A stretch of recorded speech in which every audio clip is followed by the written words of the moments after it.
خبر عاجل يفاجئ الكباشي وحماتي والبرهان بعد أن احتجزت حركة مسلحة تتبع لعضو بالسيادي 3 تجار وسأمتهم بدفع فدية مالية أو الاستيلاء على عربة لاند كروزر. سيداتي سادتي، نحييكم ونقدم لكم أبرز وأهم الأخبار وإليكم التفاصيل.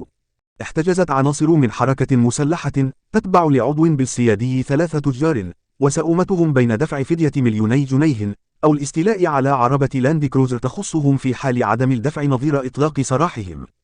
وكشفت صحيفة الانتباهات الصادرة الاثنين عن قوة مسلحة من إحدى حركات الكفاح المسلح اقتادت التجار إلى مقرها بأنبدة واعتدت عليهم بالضرب المبرح ونهبت هواتفهم ومقتنياتهم.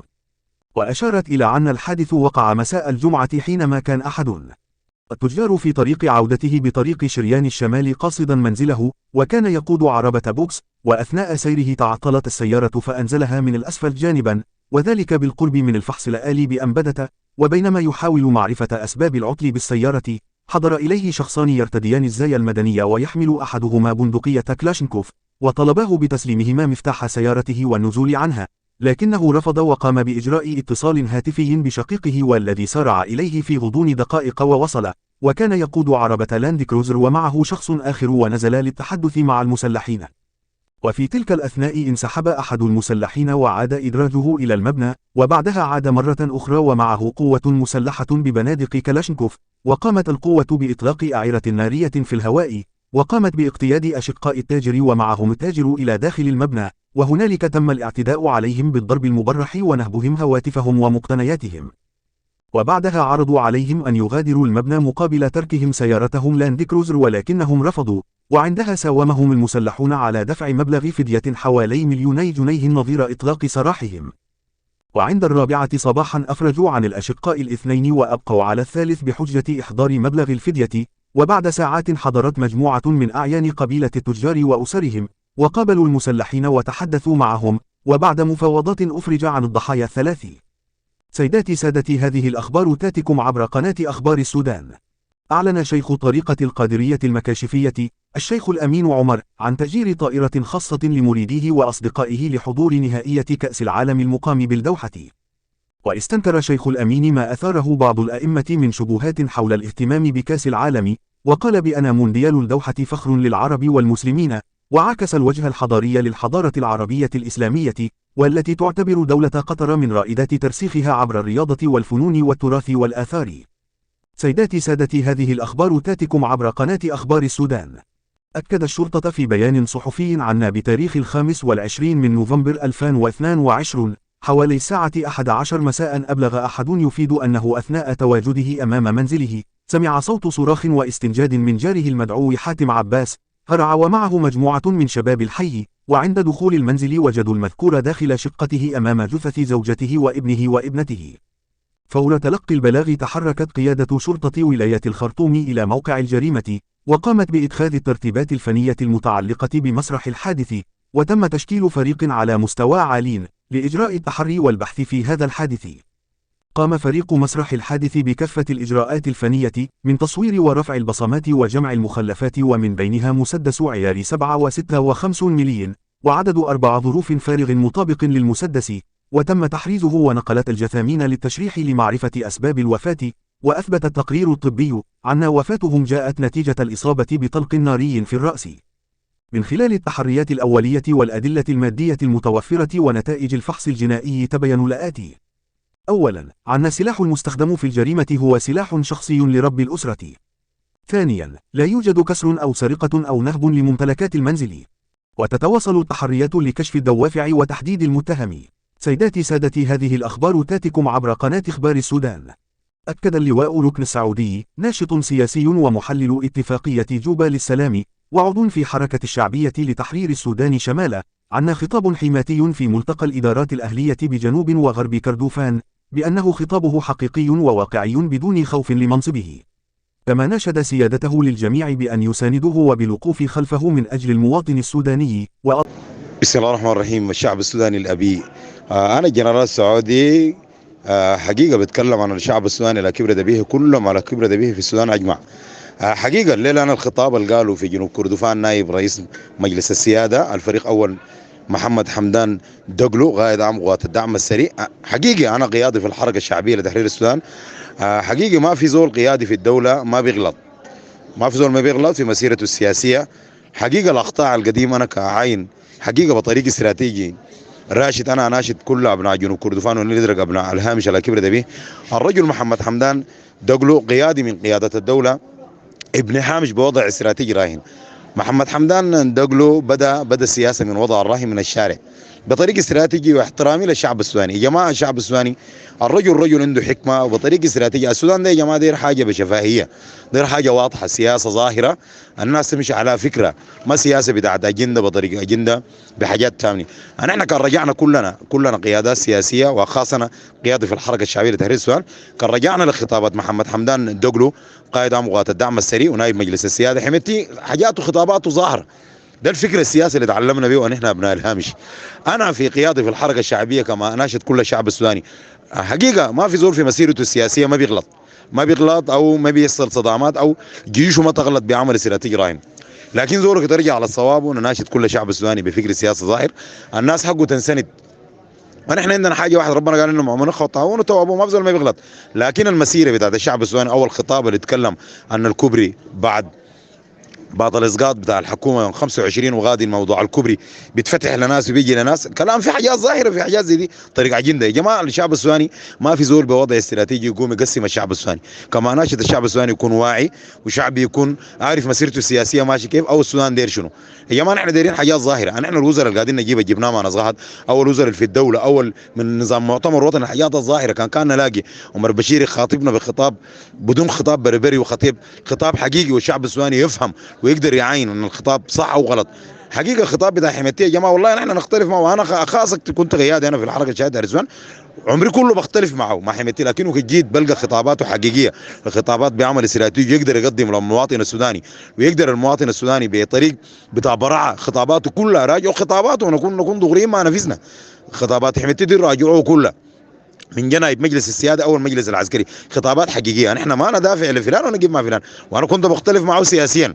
انا جرار السعودي حركه دار السودان بختلف كنت مع حميتي في حاجات معروفه من قسم الدعم السريع، لكن الخطابات رئيس القائد عام قوات الدعم السريع بالفكر السياسي بمرحلته السياسيه حقيقه كان جديده او قديمه. الخطاب خطاب حقيقي وخطاب يوصله للمواطن السوداني بدون طريق جهويه بدون عنصريه.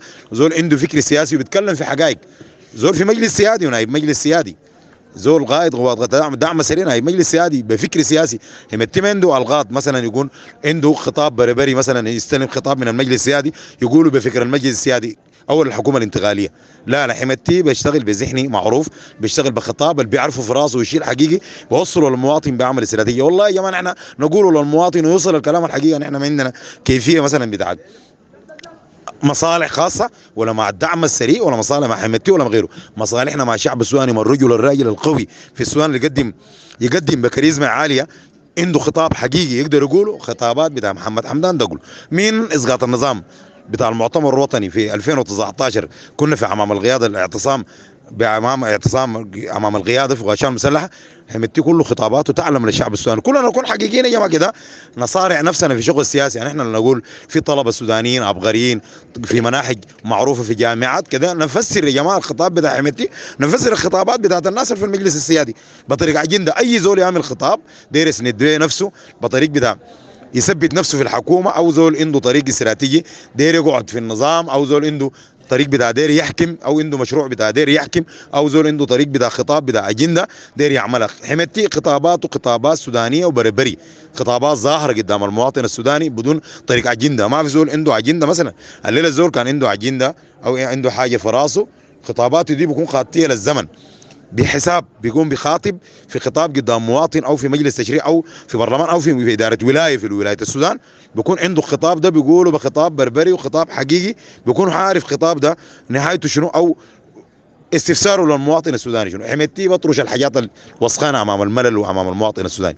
عشان كذا كلنا الشعب السوداني نقيف مع الرجل، رجل السودان ورجل موحد، اي ما في زول ما بيغلط. نحن في السودان ربنا قال ان المؤمنين خطاؤون وتوابون، كلنا نغلط، كلنا نغلط. عمر البشير زمان كان غلط زي اغلاط بتاعت حميدتي دي، وقعد لصواب ويتكلم بطريقه حقيقي الناس تقدر تعافيه. لكن عمر البشير لسه ماشي في الصناعه بتاعت مؤتمر وطني، وماشي لسه في افكار بيعاين للمواطن بالذله بالاهانه. لكن حميدتي بيرجع يا جماعه نحن نكون حقيقيين ونكون دغريين مع نفسنا، كنا نختلف معه سياسيا، ونحن قيادات حركات مسلحه ناضلنا الدعم السريع والصناعه بتاعت مؤتمر وطني، قلنا نقولوا بربري حقيقي، لكن عنده فكر سياسي جايبه منظومه بعمل استراتيجي راهن غير فكر المؤتمر الوطني، جاي يصنع حميتي نفسه وذات نفسه، جاي يجيب في السودان في حاجات ظاهره. يا جماعه قدم احنا نكون دغريين، الدعم السريع شارك في حاجات حلوليات كثيره في السودان، الدعم السريع شارك في النيل الازرق، شارك في جنوب كردفان، شارك في الشرق، شارك في اي من داروا منه مشاكل في الداخل قاعد يشارك.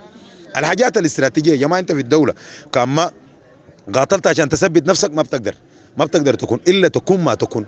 عشان كده يا جماعه نحن كلنا شعب السوداني ابي، انا الجنرال السعودي حركه شهداء السودان يا جماعه، الزول اللي بيقبل خطابي يسمعوا ما بيسمعوا بيستفيد منه يخليه مع الزمن. انا قيادات حركات مسلحه وناضلنا، وحقيقه الليله وبكره انا ناضل كنا ضد حميدتي، لكن بالخطاب البربري والحاجات الحقيقيه. انا حميدتي الرساله اللي قادر يرسلها للمواطن السوداني بعمل استراتيجي وبحاجات خطابات حقيقيه بملل، ولا قاعد يعين لمجلس سيادي، ولا قاعد يعين له نائب مجلس سيادي، ولا نائب مجلس عسكري، ولا نائب حكومه انتقاليه. الزول ده بيقول للمواطن الحاجات الحقيقيه اللي قاعد تحصل. وما في زول بيخاطب يا جماعه، نحن قعدنا مع الحكومه بتاعت المؤتمر الوطني ما في زول بيخاطب عن اخطائه. المؤتمر الوطني لفتره طويله كلنا الشعب السوداني يا جماعه كده كونوا حقيقيين ودغريين معي، هيكونوا دغريين معي. ما في زول بيوصل الخطاب بطريقه حقيقي، بطريقه استراتيجيه للمواطن، والمواطن يوصل بالخطاب الحقيقي، يقدر يعرف اخطائه. وزول في الحكومه بوري اخطاء اللي قاعد تحصل من الحكومه عشان الناس تسند نفسها او بطريقه اجنده. ده خطابات حميدتي وكل الخطابات دي. نحن والله ما عندنا مصلحه مع حميدتي ولا مع الدعم السريع ولا مع غيره، لكن مصلحتنا مع المواطن. اي راجل ابن السودان بيعمل استراتيجي ويقدر يخاطب خطاب حقيقي وخطاب بدون فيه اجنده، بدون خطاب مثلا يخاف لسلطته او يخاف لمحنته، والله ده الراجل اللي يقدر يقدم السودان. وكلنا نخوض يدنا نقول كلنا حميدتي، وكلنا نقف معه لفتره معروفه وقيادات حركات مسلحه ونسانده. الزول القوي احنا في الحركات المسلحه دايرين الزول القوي اللي يقدر يقف ويقول الحقائق. انا والله جرار السعودي ولا قاعد اطبل لزول ولا عندي حميدتي، كنت يوم من الايام انا ذاته كنت بردمه، لكنه جاء بصواب وبطريقه حقيقي وداير يدافع للمواطن السوداني. محمد حمدان دقلو القائد العام لغات الدعم السريع نائب المجلس السيادي والحكومه الانتقاليه، وابني من ابناء الهامش في مسيرته السياسيه، زول ما كان سياسي وجاي من طريق الشارع وطوالي داير يقف مع المواطن. والله ديل الرجال اللي يقدر يقدموا الوطن. وكنا كمان نقف معنا ونناشد كل الشعب السوداني، ونناشد الثوار الاحرار، وكمان نناشد الناس بيختلفوا معه سياسيا بالجرائم اللي حصلت فضل اعتصام. لكن يا جماعه في حاجه واحده في الدنيا، السودان ده نحن عندنا اسرنا ماتوا في دارفور، وحقيقه كلامي ده بقوله لقيادات دارفور كلنا نكون دغريين. الزول ده من ضمن الناس الناضل وقف مع السلام قدم. زول جانا في مناطقنا مناطق بتاعت الحرش، وقف في جوبا باي ثمن. بحقيقه في ناس اجنده في الجيش، كان في الحكومه بتاعت المؤتمر الوطني، او كان في الناس قاعدين، في ناس ما دايرين السلام ده يتم. حميدتي من ضمن القيادات السلام، تم السلام وقعد مع الناس بالكعب بالشيء، دخل الناس جوا.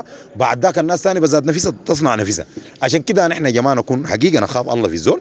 اكثر زول قدم في السلام المؤتمر الوطني ده قاعد لفتره طويله، كان ببيتنا وبضرب طيران في مناطقنا جنوب كردفان والنيل الازرق. حقيقه الزول ده بقى نائب مجلس سيادي وقائد عام قوات الدعم السريع، قدم السلام للناس. حقيقه دوله جوبا دي مشاها مره ولا مرتين بدون طريق اجنده، ما زول عنده اجنده. حميدتي حقيقه نحن نسانده، وخاصه انا بقول ذات نفسي انا جرار السعودي من هنا لقدام بساند محمد حمدان دقلو قائد عام قوات الدعم السريع باي فكر سياسي انا عندي. كل من يقبل او ما يقبل انا بسانده باذن الله بفكر السياسي، واقوم اقف مع المواطن السوداني على كبره به. وحقيقه نوصل اي زول من حل الاسره عنده افكار سياسيه، زول فقط ولده في الاعتصام في غيره، نقدر نشارك باذن الله نرجع السودان في محله الحقيقي. يا جماعه نحن الليله قول حميدتي ده شنكناه وعديل ما قدمنا حاجه في السودان. عمر بشير ده ليوم الليله حكمه ما تم، كان زول ضعيف او زول ثاني كان عملوا له حكم. اليوم الليله الناس زي الناس 31 ولا 34 سنه بيبيدوا ابادات جماعيه في جنوب كردفان والنيل الازرق وفي دارفور، ملايين من الناس ماتوا واغتصبوا، ما في زول حكمهم ليوم الليله. عشان كده يا جماعه نحن نقيف يا جماعه السياسه، المحنه السياسيه دي، السياسه ده فيه بين الغلط وبين الصح. وكلامي ده للشعب السوداني بطريق دغري، يرضى ما يرضى ده حقائق نحن نقوله. صحيح متقا تقولوا ده حقيقه انا بقوله. انا جرار السعودي حركه شهداء السودان وناضلت عمري كله خشيت في المسيره السياسيه قبل حميتي وناضلت قبل حميتي. انا مرقت في المعارضه من سوق عشان المسلحه من 97 كنت في التمرد. لكن حقيقه المسيره الكلام الخطاب اللي قالوا محمد حمدان دقلو او يوم اللحد او في جنوب كردفان او الخطابات اللي قاعد يقولها حميتي قاعد يقولها عن الهامش. والله كان نرضى كان ما نرضى، دي حاجات حقيقيه. الزول ده كان يقعد كان يفوت. نحن ما مشكلتنا نطبل ولا عندنا ليه مش حاجه ولا عندنا ليه مصلحه ولا عندنا ليه حاجه، لكن ده الحقيقه نقوله لحميتي نقولوا والله يسير ونحن من حولك. وانا جرار السوداء حركه شهداء السودان لواء برتبه لواء في الحركه الشعبيه بيقف من حولك باذن الله سير ونحن من حولك ونحن ابناء هامش واي زول يمرق من الحامش. والله دي سياسه والكبرياء والنبس السمه وحميتي وسمته واسرته كان من الناجي السياسي كان قبل فتره خطاب بربري وخطاب جهوي كل الناس بيستخدموه بطريق هو ما يتعلم ونحن كلنا نقف من حوله. شكرا لكم. يعيش السودان حر ومستقل.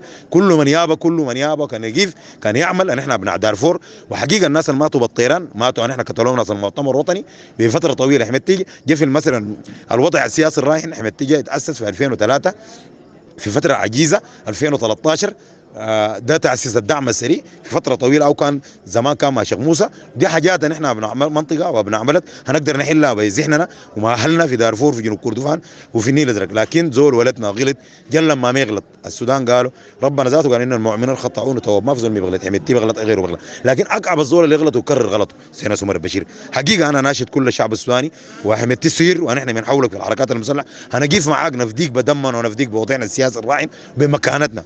شكرا يا شعب السوداني الابي. انا جرار السوداء حركه شهداء السودان شمال.